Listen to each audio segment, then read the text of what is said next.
हम India middle east Europe economic corridor IMEC पे बात करते हैं तो देखिए, भारत मध्य पूर्व यूरोप आर्थिक गलियारे की घोषणा सितंबर 2023 में जो G20 शिखर सम्मेलन नई दिल्ली में आयोजित किया गया, उसमें जो है भारत मध्य पूर्व यूरोप आर्थिक गलियारे को लेकर एक समझौता हुआ। इस समझौते पर उस समय भारत, अमेरिका, UAE, सऊदी अरब, फ्रांस, जर्मनी, इटली और यूरोपीय संघ ने हस्ताक्षर किए।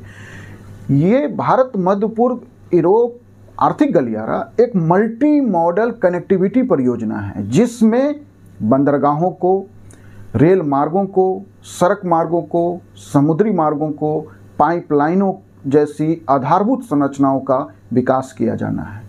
इसमें 2 गलियारे बनाए जाने हैं। एक पूर्वी गलियारा जो भारत को खाड़ी देशों से जोड़ेगा और एक दूसरा उत्तरी गलियारा होगा जो खाड़ी देशों को यूरोप से जोड़ेगा। यह जो विचार है India middle east Europe economic corridor का, ये G7 जो विकसित देशों का, दुनिया के 7 विकसित देशों का संगठन है, ग्रुप 7, उसके शिखर सम्मेलन 2021 जो ब्रिटेन में हुआ था, में यह विचार पहली बार सामने आया। वहाँ G7 के देशों ने चीन के belt and road initiative BRI के प्रति संतुलन के रूप में यह भारत मध्य पूर्व यूरोप आर्थिक गलियारे की कल्पना की गई। इसमें अलग अलग क्षेत्रों में जो है कनेक्टिविटी में प्रगति भी हुई है, जैसे UAE और इजराइल का रेल नेटवर्क पे काम चल रहा है। भारत UAE के बीच वर्चुअल ट्रेड कॉरिडोर पे काफ़ी प्रोग्रेस हुआ है।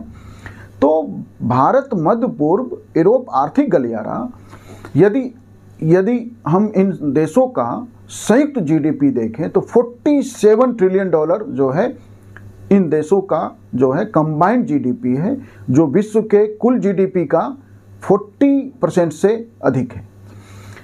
इसका कई उद्देश्य है। भारत मध्य पूर्व यूरोप आर्थिक गलियारे के कई उद्देश्य हैं कि जो व्यापार को लेके किसी एक मार्ग के बाधित होने पे जो समुद्री व्यापार को खतरा है, उसको भी कम करना है। कि जैसे यदि स्वेज नहर पे निर्भरता को कम करना है, यदि स्वेज नहर आज बाधित हो जाता है तो समुद्री व्यापार को खतरा उत्पन्न हो जाता है। तो ऐसे में दूसरे जो हैं व्यापारिक मार्ग तैयार किए जाने हैं। यदि यह हम करने में सफल रहते हैं तो आप देखिए कि यूरोप की मुख्य भूमि तक भारत से ही ये जो व्यापारिक जहाज जाते हैं स्वेज नहर के माध्यम से, यदि उन्हें हम दूसरे मार्गों से जो इस भारत मध्य पूर्व यूरोप आर्थिक गलियारे में जिसकी कल्पना की गई है से हम यदि समुद्री जहाज़ों को लेकर जाएं तो 40% समय की बचत होगा और लागत में भी 30% की कमी आएगी। तो भारत मध्य पूर्व यूरोप आर्थिक गलियारा सिर्फ जो है चीन के BRI के प्रति संतुलन का मुद्दा नहीं है। यह जो है व्यापार के नए मार्गों को खोलना, व्यापार को और बेहतर करने को लेकर है। क्षेत्रीय अस्थिरता जो चल रही है, जैसे इजराइल और हमास का युद्ध है, या मध्य पूर्व में जो आज संघर्ष चल रहा है, वैसे में जो व्यापार को खतरा उत्पन्न हो जाता है। यमन में जो हुती विद्रोहियों द्वारा जहाज पर हमले से जो व्यापार को नुकसान हो रहा है, उन सारी चीज़ों को रोकना और समुद्री मार्गों को, बंदरगाहों को, रेल मार्गों को, सड़क मार्गों से यूरोप तक कनेक्टिविटी बनाकर व्यापार के एक नए मार्ग खोजना है, व्यापार के नए रास्ते खोजना है, नए रास्ते खोजना नहीं, नए रास्ते तैयार करना है, जिससे जो है कि व्यापार को गति दिया जा सके और चीन के BRI का भी प्रति संतुलन हो सके। चीन के उस तरक्की का मुकाबला हमें नहीं करना है, बल्कि चीन के तरक्की से जो खतरा उत्पन्न हो गया अंतर्राष्ट्रीय व्यापार को, उसका प्रति संतुलन करने के लिए ये भारत मध्य पूर्व यूरोप आर्थिक गलियारा का प्लान है।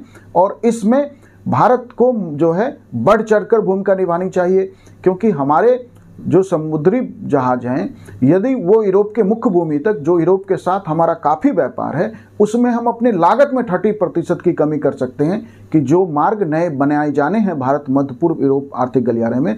तो भारत को जो है इस गलियारे को, इस जो है मल्टी लेवल कनेक्टिविटी को डेवलप करने में जो है बढ़ चढ़कर और मुख्य भूमिका निभानी चाहिए, क्योंकि भारत को दुनिया की बड़ी आर्थिक ताकत बनाने में यह मल्टी लेवल परियोजना महत्वपूर्ण भूमिका निभाएगी। Thank you.